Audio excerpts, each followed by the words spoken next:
Everyone wants to know where our home price is heading, and in today's video, we are breaking down the 2026 forecast for Menifee, Perris, and Lake Elsinore. Are we going to be looking at a major market shift, or are sellers going to be able to walk away with a big profit? Welcome back to your local real estate resource. They scare you with national stats, and I prepare you with the local facts. If you're returning, that is a new slogan for all of my market updates. But if you're new here, my name is Miguel. I am a local realtor who lives, works, and invests in your community. And I'm always observing what the market's doing, where it's heading, because I help people just like you navigate the Southern California real estate market. And if you're ready to make a move and you want to work together, my information is going to be on the screen and on the description below. Okay, so first I want to briefly show you what is going on in the national level, and then I want to go into the local stats, which I know is going to shock many of you because I was pretty shocked when I saw some of this data.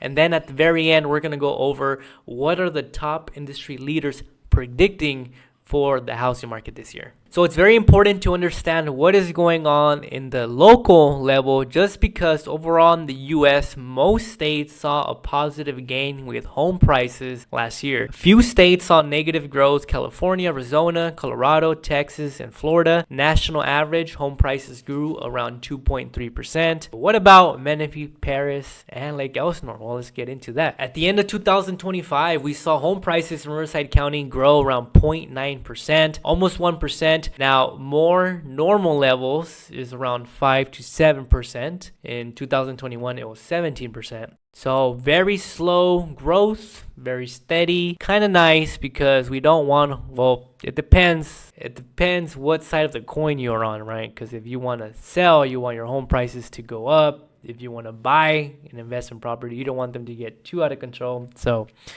But 0.1%, at least we're not going down. Some industry leaders are saying that inventory will continue to increase, though, at least partly due to the pace of sales slowing down and some older homeowners deciding it's time to downsize.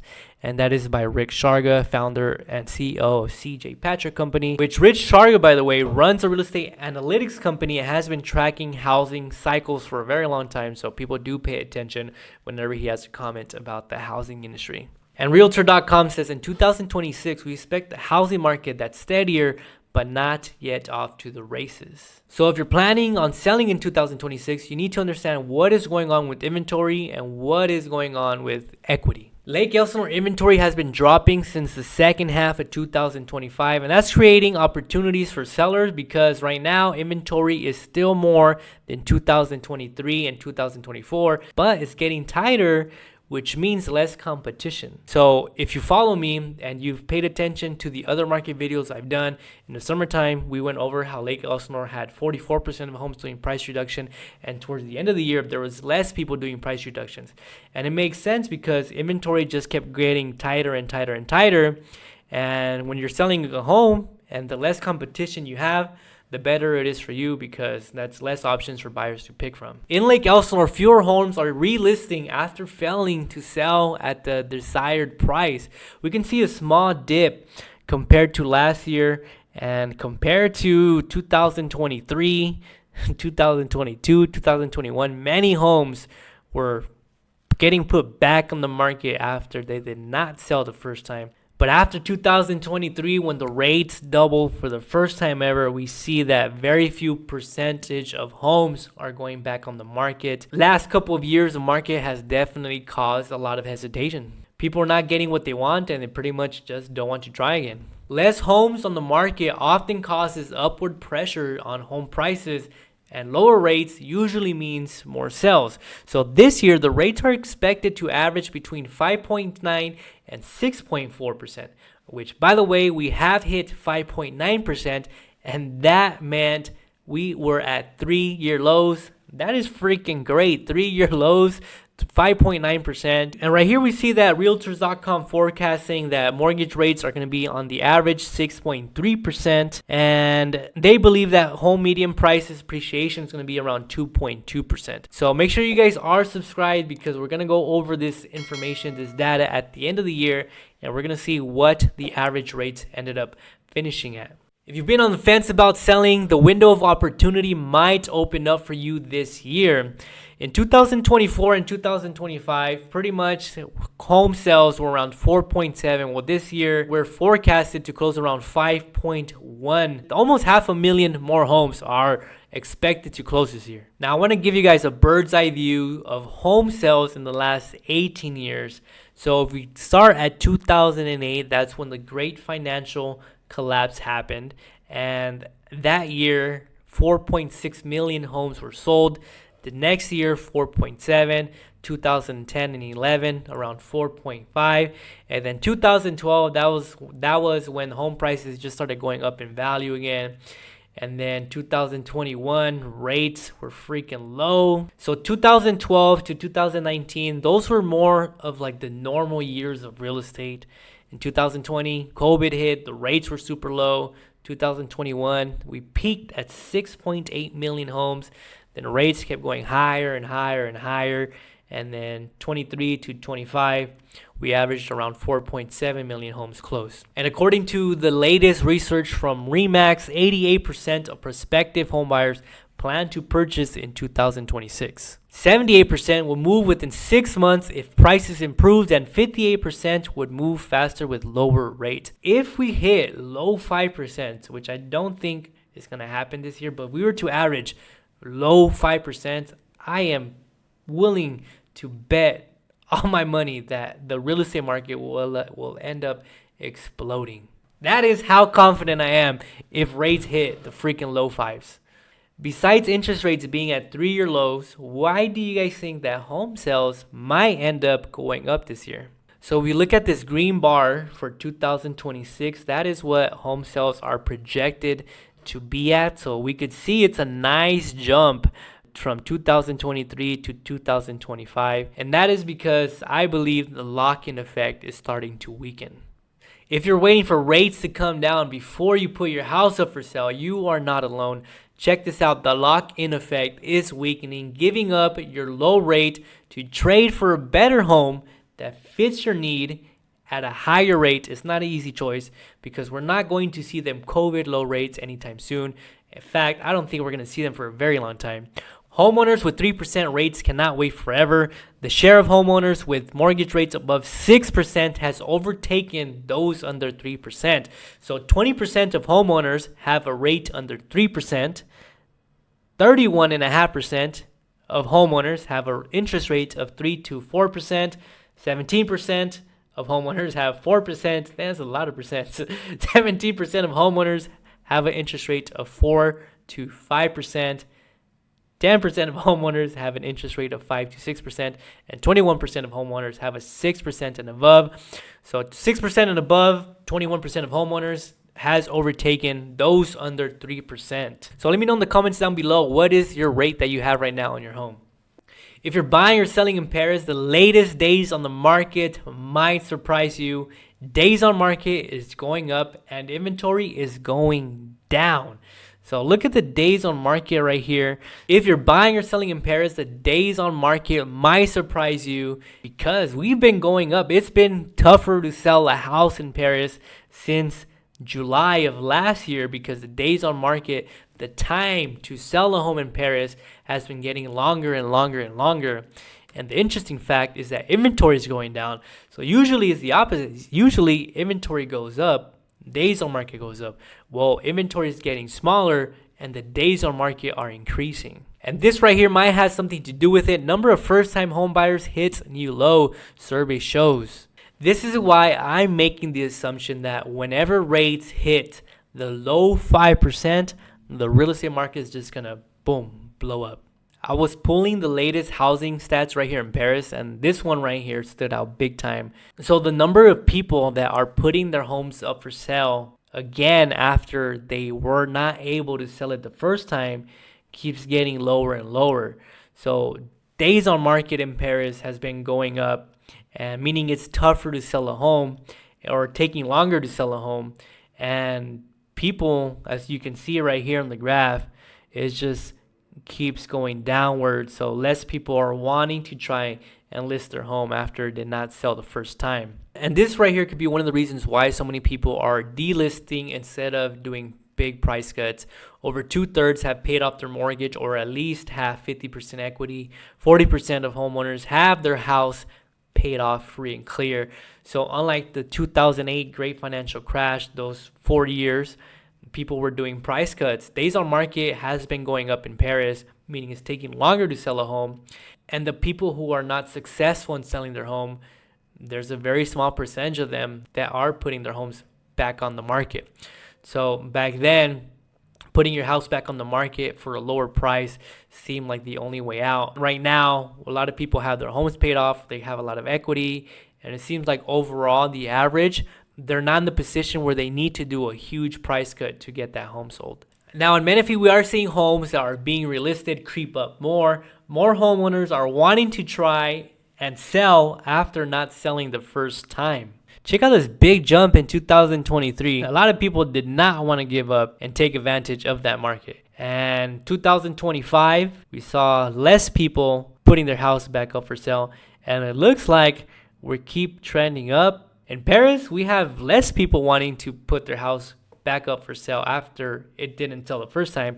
And in Menifee, it looks like people have more hope. They want to try again. Speaking of relisting, did you know that you're most likely to sell if you hire another agent to sell your home after that first agent couldn't sell it the first time? Marketing in this market right now matters more than ever. Getting your home exposed to as many people as possible, that is what's really helping homes stand out. And if you tried selling your home and have failed the first time and you want to work together, my information is going to be on the description below. I'm sorry, guys. I just had to take advantage of that. I mean, come on. It is stats. It is proven. 54% of sellers who relisted with a different agent got their home sold. So can't blame me. And then sellers who relisted with the same agent, 36% of them got it sold. So there's proof. Give me a call. I'll love to go over my marketing plan. All right, with that being said, let's move on. People who care about real estate really need to pay attention to this number. Nearly 85,000 homes were pulled off the market last year in September. That's 28% more year over year, reaching the highest total for any September in 8 years. In December of 2025, nearly half the homes in Menifee had to cut their price, 49%. Here's why that matters. Homes that are priced right from the beginning are moving in about 2 weeks, but homes that need a price cut, they're sitting closer to 3 to 4 months. Median price $569,000 in Menifee. That's 0.5% loss. This market right here is affecting more the people who have bought in the last 2 to 3 years who want to sell, but they can't. If somebody has bought in the last 2 to 3 years and you try to run the numbers, financially, it doesn't make sense. They're either going to lose money or they're going to break even. It just doesn't make sense.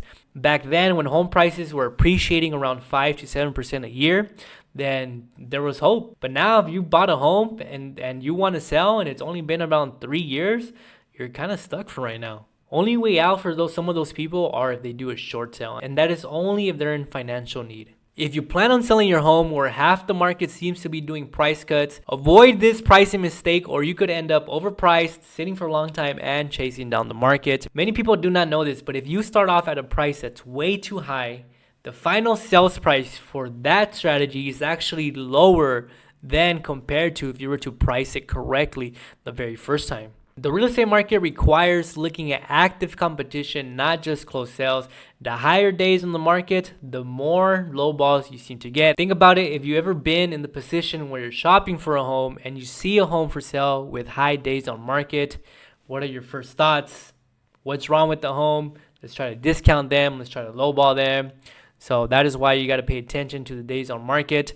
And if you price it right from the beginning, you're most likely to create urgency and get the home sold for your price or more. Jay Krimmel, who is a senior economist, Realtor.com, says, we anticipate affordability will improve on average this year. This results from our expectations of slightly lower interest rates, only modest increase in home prices, and a more balanced market in recent years. So he is right. These last couple of years have felt more of a balanced market, and we have only really seen a modest increase in home values. I wish more homeowners knew that it's really hard to time the market. There is really no perfect season. The best time to sell is when it financially makes sense to you. And a lot of people, sadly, they feel trapped with the lock-in effect, low rates, 2%, 3%, very hard to get rid of or very hard to let go of and trade for a home at today's rate. Well, there's a strategy that I helped many people do, and that is selling your home and buying a new construction home and finding one with an interest rate promo, 4%, 5%. And it is possible to find a house, sell your house, and still be at an affordable monthly payment. Now, here are the hidden factors that I believe could affect home price growth in 2026. I don't see much people at all talking about this, but the rise of the cost of homeowners insurance.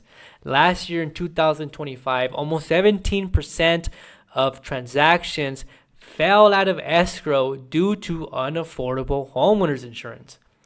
And number two is that we are expected to have a new Fed chairman, and he seems to be very bullish on lowering rates. This year, we hit the lowest average in more than 3 years when it came to interest rates. And check out the difference that makes. In 2025, interest rates was around 7.2%. That is a payment around $3,400.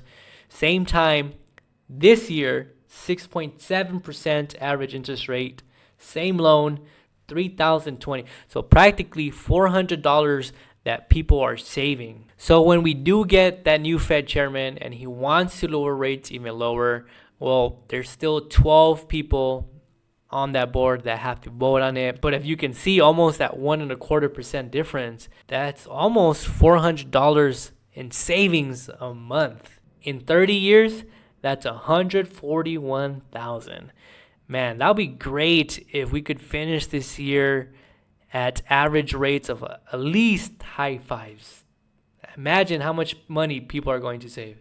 I am so glad we are not going back to 7% interest rates. At least that's what it seems like. Even home builders, they're expected for sales to improve this year as interest rates fall.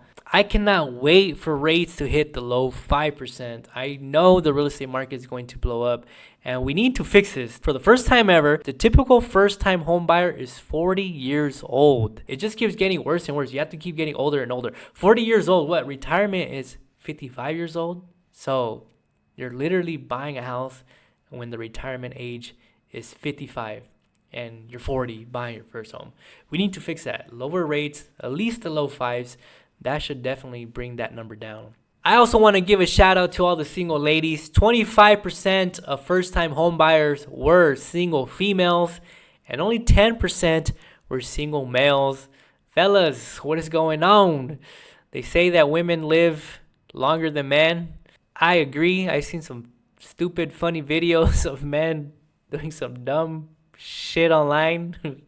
Hilarious. So I'm not surprised that single females are making better financial moves than the males, and that 50% of first-time home buyers were married couples. Here's what the major housing experts are forecasting for home prices this year. Companies like Zillow, Realtor.com, Wells Fargo, National Association of Realtors, they're very bullish on home prices, 4%.